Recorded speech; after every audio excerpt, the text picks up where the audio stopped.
lo que dice, mentira lo que da, mentira lo que... Bienvenidos al nuevo programa de La Tostadora.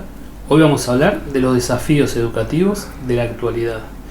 Tengo el gusto de presentar a mi derecha a la Magíster en Educación Hilda Zurraco, ex inspectora general también de Educación, y el profesor de Filosofía Pablo Romero, quien les habla, profesor Sebastián Ruiz.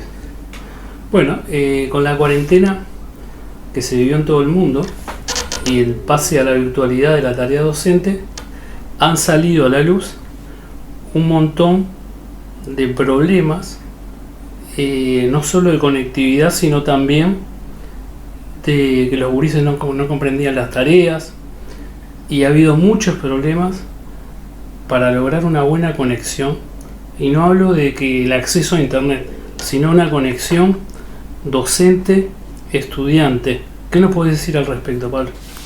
Bueno, sí, más allá de las condiciones materiales de la conectividad, Uruguay tuvo la suerte, si se quiere, de tener montado el plan Ceibal, ¿no? Que en definitiva, cuando pasamos de la presencialidad a la virtualidad, teníamos las plataformas pronto.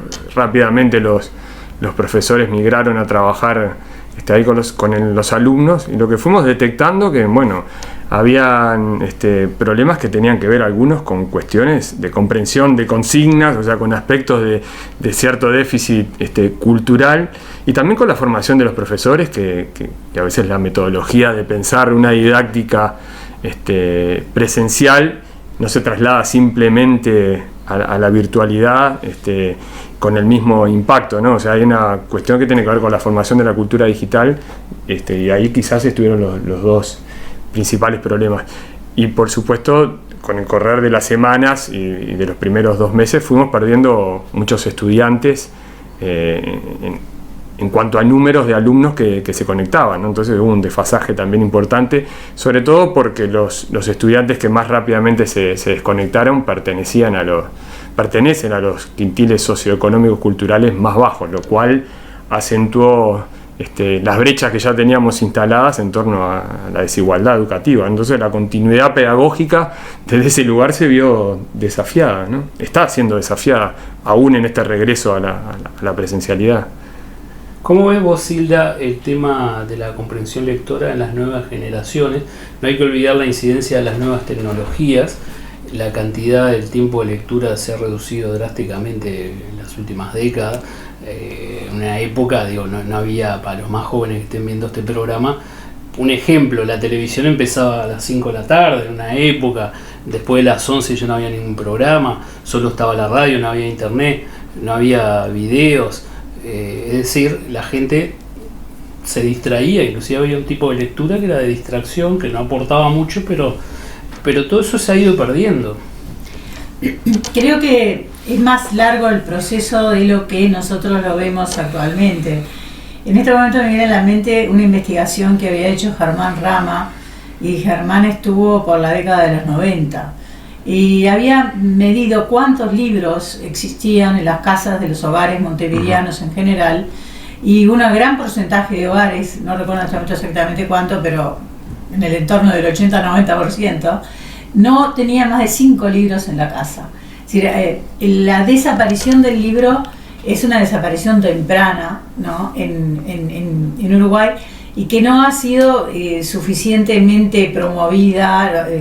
Es decir, los clubes de lectores solo pertenecían para círculos reducidos y generalmente de clase alta. La lectura como medio de aprendizaje, digamos, hace mucho que ya no es una costumbre dentro del Uruguay. Creo que también acompañó a eso algunas pautas, como por ejemplo la pérdida de la narración domiciliaria, el contar cuentos, los abuelos contando cuentos, el cuento infantil repetido a través de las generaciones. Eso fue limitando lo que era la cultura verbal en las casas, el lenguaje oral en las casas, y creo que a eso estamos asistiendo en esta pérdida, digamos, de la capacidad de la comprensión lectora. Creo que eso es muy importante, y creo que además el hecho de los deportes, y sobre todo los deportes tempranos como el fútbol, donde el sueño del hijo jugador de fútbol ha sustituido un poco al sueño de mi hijo el doctor, ¿no? También ha incidido negativamente en una brecha que existe entre el lenguaje del varón y el lenguaje de la mujer, ¿no? La mujer, quizá más vinculada a las telenovelas, adquiere mayor vocabulario, mientras que el hombre ve reducido su vocabulario, porque todos sabemos que para jugar fútbol no hacen falta muchas palabras. Entonces digo, la reducción del vocabulario, del lenguaje del varón, ¿no? Me parece que es muy significativa y que marca un poco lo que nosotros estamos viendo, que es la diferencia de los resultados educativos del varón y de la mujer. Y está vinculado también a lo que ven en los programas de televisión, ¿verdad? Porque digo, yo por supuesto que sé que hay mujeres que ven fútbol, se encanta el fútbol y juegan fútbol, pero prioritariamente aún hoy, ¿no? Las horas dedicadas al fútbol son mayores en el varón que en la mujer. Sí, Uruguay tiene la característica del rostro masculino, de la deserción escolar, ¿no? A diferencia de otros países en Latinoamérica, que a veces es femenino y rural, el perfil en Uruguay, la deserción está de los excluidos, digamos, sistema educativo, está más vinculado al urbano periférico y masculino, ¿no? O sea que tempranamente a los 15, 16 desaparece en el sistema. Y algo que decís que me parece que es central, que Bourdieu lo aborda cuando trabaja sobre el concepto de capital cultural, justamente la falta de lectura, ¿no? Bourdieu dice que una madre o un padre le lea un cuento a sus hijos antes de irse a acostar. Ya en ese gesto hay un gran paso en el futuro de la diferenciación social, ¿no? De las posibilidades de movilidad social. O sea, porque no solo fomenta la imaginación, sino el registro lingüístico, cómo lo enriquece, y uno de los grandes problemas que tenemos es justamente una disminución drástica en el registro lingüístico, ¿no? Cada vez se habla menos, o sea, menos manejo de palabras, y el vínculo pensamiento-lenguaje todos tenemos claro dónde va, ¿no? O sea, que justamente en la medida de lo que vos verbalizás, es el mundo conceptual que también manejás, ¿no? Y tenemos un problema enorme ahí en ese sentido. Hay un hecho de observación que me parece que es muy interesante y que si uno pone atención es fácil de distinguir: la dificultad que tienen las personas con las palabras de 4 sílabas. Fíjate, ahora tenemos además un ejemplo maravilloso que es la palabra hisopado, ¿no? Cuando ustedes oyen hablar a la gente, van a ver que desde hiposado hasta hisopado o ensopado hay varias versiones de la palabra. Quiere decir que el registro, ¿no? Para una palabra compleja de 4 sílabas está disminuido en una gran parte de las personas. Ni la oyen ni la pueden leer, ¿no? Creo que eso hace, si nosotros no reconocemos previamente la palabra que estamos leyendo, da lo mismo que el signo sea de una palabra en el alemán o castellano, porque cada palabra con la cual nosotros nos enfrentamos en un texto que nunca conocimos antes o es la primera vez, ¿verdad? La deletreamos porque no la reconocemos. Claro. Es decir, sin hablar de método de lectura, que realmente no es lo mío, sí uno puede darse cuenta, ¿no? Que una palabra muy larga para una persona que no está acostumbrada o familiarizada significa un grado de complejidad que presenta un grado de complejidad bastante considerable. Es que los libros hoy día para muchos adolescentes son océanos de palabras donde se pierden. Muchos docentes nos hemos enfrentado a preguntas: ¿qué quiere decir nocivo? No sé, palabras que uno asume. Sí, donde no las manejan, no están en el vocabulario habitual, por lo tanto desconocen. Claro. Y además la lectura de largo aliento está casi ausente, o sea, donde vos y muchas veces tiene que ver incluso con los problemas que tenemos de concentración, ¿no? O sea, y de focalización en una lectura de largo alcance. A mí me pasa con alumnos terminando el bachillerato que a veces con repartidos 4 o 5 páginas te miran como si fuese un libro interminable y les cuestan. Que han mandado a estudiar un capítulo de 20 hojas han recibido quejas hasta en la dirección. Sí. Bueno, pero el profesor que manda 20 hojas, claro, antes de mandar las 20 hojas, ¿qué aproximación tiene a lo que el alumno que tiene la clase puede leer? Lo hizo leer en voz alta, como hacía un distinguido profesor, Rogelio Brito, en el Damaso cuando yo era escrita. Es decir, sabe la capacidad lectora que tienen sus alumnos en el aula. ¿Cómo? Porque casi te diría que mandar 20 hojas así al barrer... Claro, es un salto, un disparate a esta altura. Es un disparate, es un salto y es una falta de preocupación del docente. ¿Y cómo deben enfrentar los docentes esa realidad en algunas asignaturas que hay que leer porque no hay otra forma, y si se van a preparar en el bachillerato para ir a la universidad, que van a tener que leer mucho más. A mi entender hay que abordarlo muy tempranamente en el sistema educativo, ¿no? Porque hay un desfasaje, lo hablábamos hace un rato antes de comenzar el programa, entre lo que es primaria y después la educación media, ¿no? Entonces, a veces las exigencias que pueden haber están muy por fuera de lo, ¿no? lo que fue esa formación previa inicial. Yo creo que más tempranamente en el sistema hay que trabajar en torno a la lectura, la lectoescritura, el campo argumentativo. Eso me parece que es fundamental. Pasen 6 años los gurises en la escuela y lleguen a primero liceo con graves problemas de ortografía, sin saber leer correctamente, sin saber redactar más de 3 renglones una respuesta? ¿Qué es lo que pasa? Y que en el liceo, en la escuela pasan todos y en el liceo de repente repiten todos en primer año, y en algunos de los barrios más pobres de Montevideo y del Uruguay tenemos en primer año hasta creo que un 60% de repetición. ¿Qué es lo que pasa? Que salen de la escuela, hay un pase social, ¿qué es lo que está pasando? Porque, como decías vos hoy antes de empezar, no puede ser que en el verano, se olviden de todo. Y claro, de un diciembre a un marzo. Claro, yo le pondría el acento a algo que es un efecto, digamos, del aula, ¿no? El aula en realidad apoya la individualidad. El aula no es comunitaria y no fomenta la relación entre pares. Entonces creo que uno de los problemas que tiene la educación es que compartimos poco a nivel docente las experiencias educativas en los diferentes grados, ¿no? Es decir, y eso genera además un fenómeno de ego muy particular en el docente. En realidad somos personas centradas en nosotros mismos, porque lo que exigimos es que los alumnos que tenemos en el aula, ¿no? Nos apoyen, nos oigan. Es decir, desarrollamos unas culturas muy personalistas, muy aseverativas, muy afirmativas, y en la medida, si nosotros no ponemos atención, nos volvemos muy poco empáticos. Entonces nosotros no recepcionamos qué es lo que le pasa al estudiante. Nosotros estamos centrados en que nos oigan, en que nos atiendan, en a ver si uno de los graves problemas que se marcan es, no atiende, no me atiende, ¿no? Y eso lastima mi ego, porque yo no pienso cómo hago yo para que él me atienda, cómo hago yo para que él me entienda, dónde está él en el salón de clase. Y después con los colegas lo mismo, es decir, nosotros tenemos poco intercambio con los colegas, claro. Y generalmente de la soberbia, ¿no? Digo, con las reuniones de profesores, cuando uno está sentado al lado, yo me acuerdo que tenía algunas colegas al lado, y una de las cosas que uno siente como sentimiento es, qué mal calificas tú, no se lo dice, ¿no? Pero le dice al otro, ¿no? Piensa para adentro, ¿no?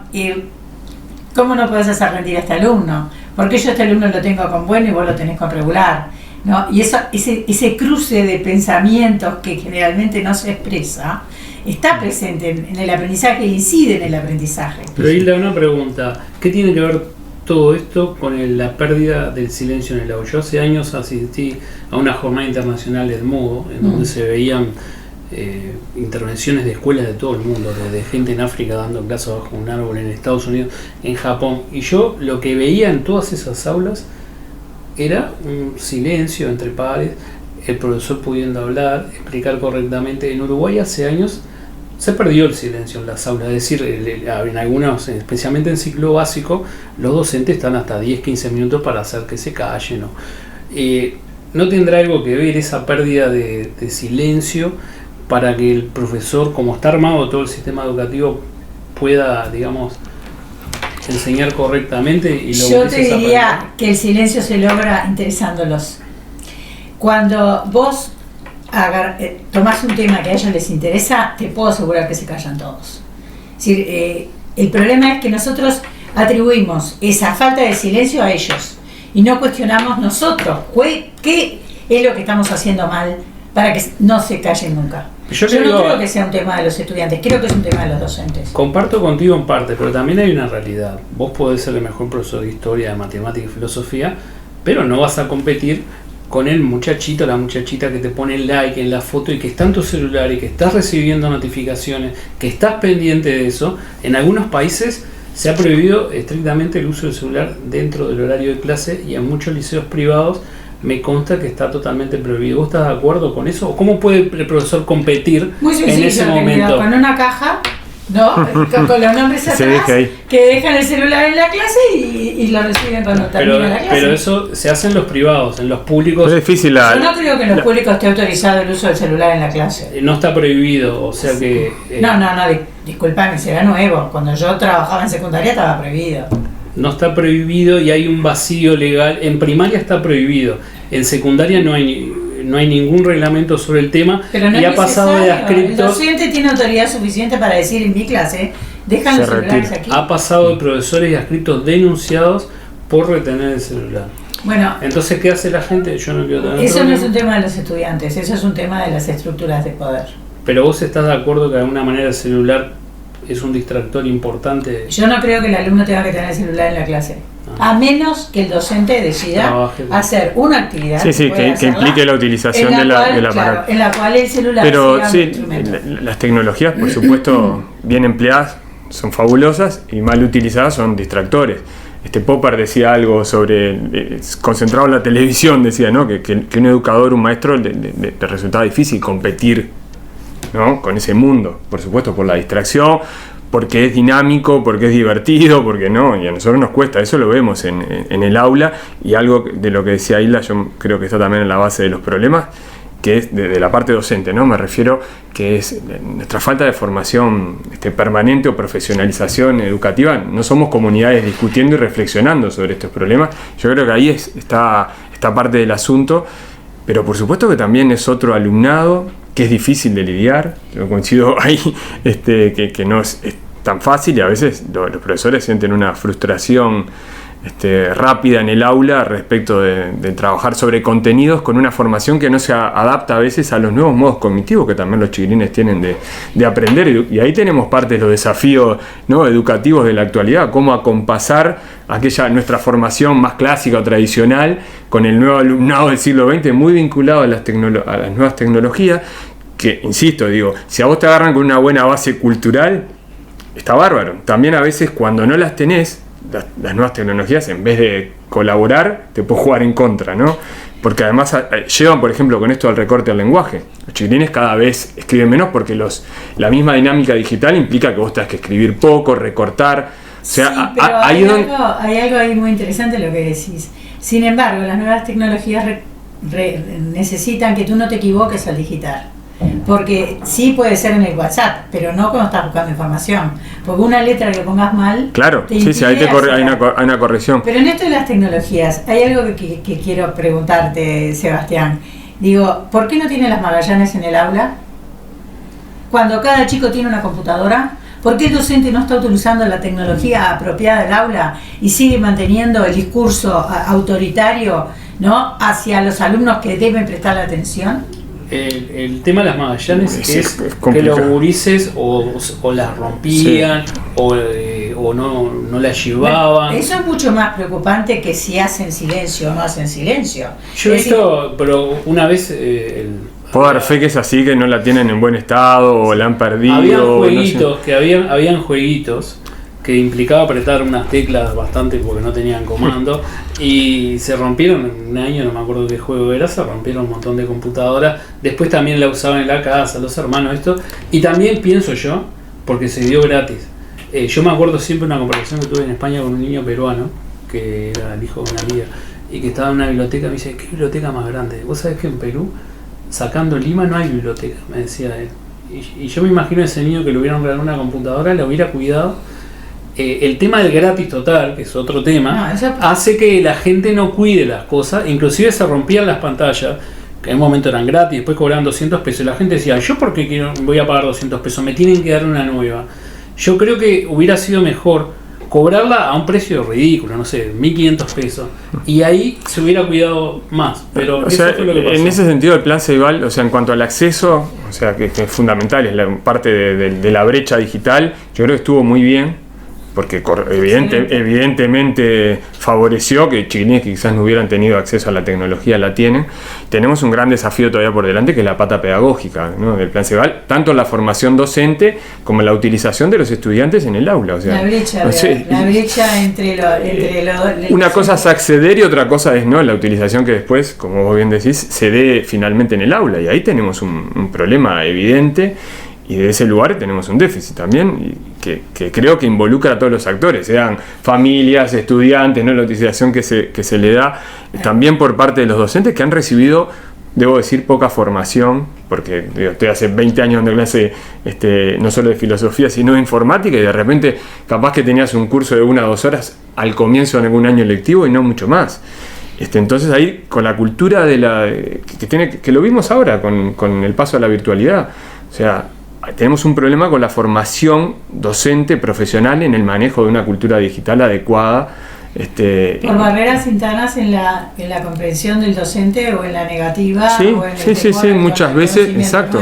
Sí. Bueno, yo creo que uno de los efectos positivos de la pandemia fue que hasta los docentes más rezagados y no quedaba en el otra uso de la tecnología tuvo que adaptarse a morir. En las letras, por ejemplo, que es un instrumento maravilloso, porque a lo que uno tiene acceso en materia de lectura es inconmensurable. Sin embargo, los que más resistieron el uso de la computadora fueron los de letras.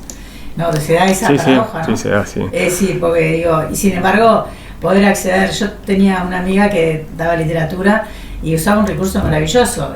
Buscaban los chicos con la computadora las diferentes mitologías, los mitos originales en cuanto a la creación del hombre, ¿no? Los mesopotámicos, claro, los egipcios, los griegos, cada uno buscaba con su computadora un mito, ¿no? Y después, digamos, lo compartían, lo discutían, lo analizaban, ¿no? Entonces digo, claro, hay que buscar recursos.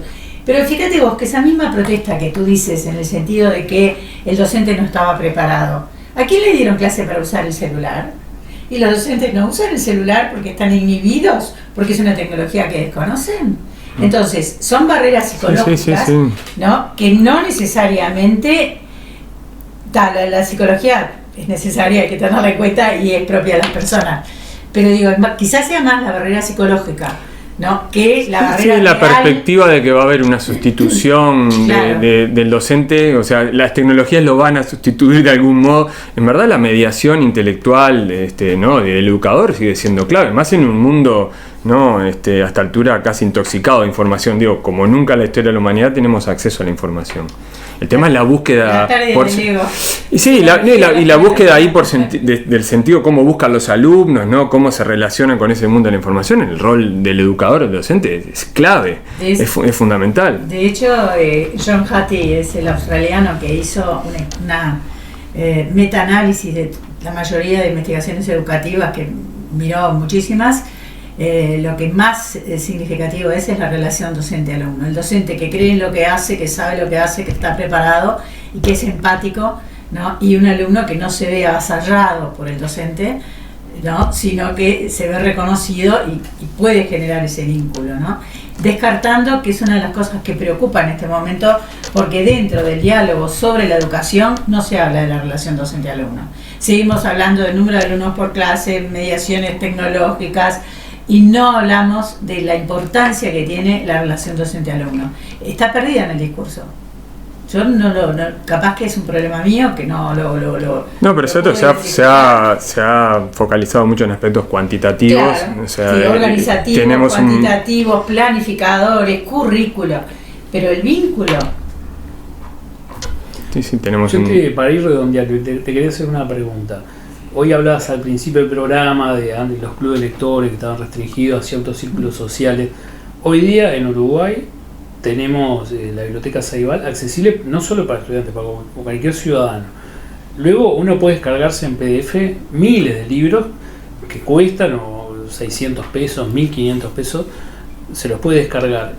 Pero ¿por qué la gente sigue sin leer? Y no hablo solo de los gurises, hablo de todo el mundo. ¿Cómo podemos revertir eso? Era algo que estábamos hablando con Pablo. La sensualidad del libro en papel no es reemplazable por una computadora. Tú puedes acceder a mayor conocimiento, ¿no? Pero ese vínculo que se genera con el libro, que además hay investigaciones que te dicen que la retención del conocimiento es mayor en el libro papel.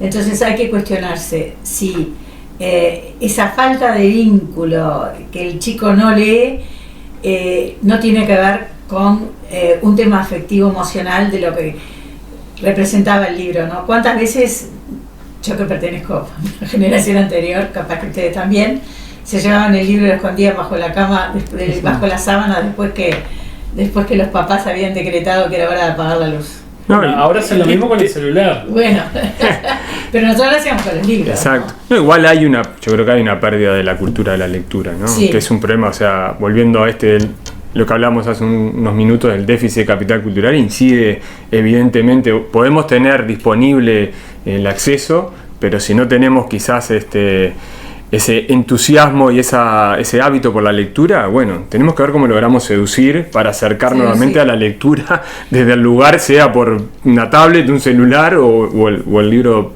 en papel.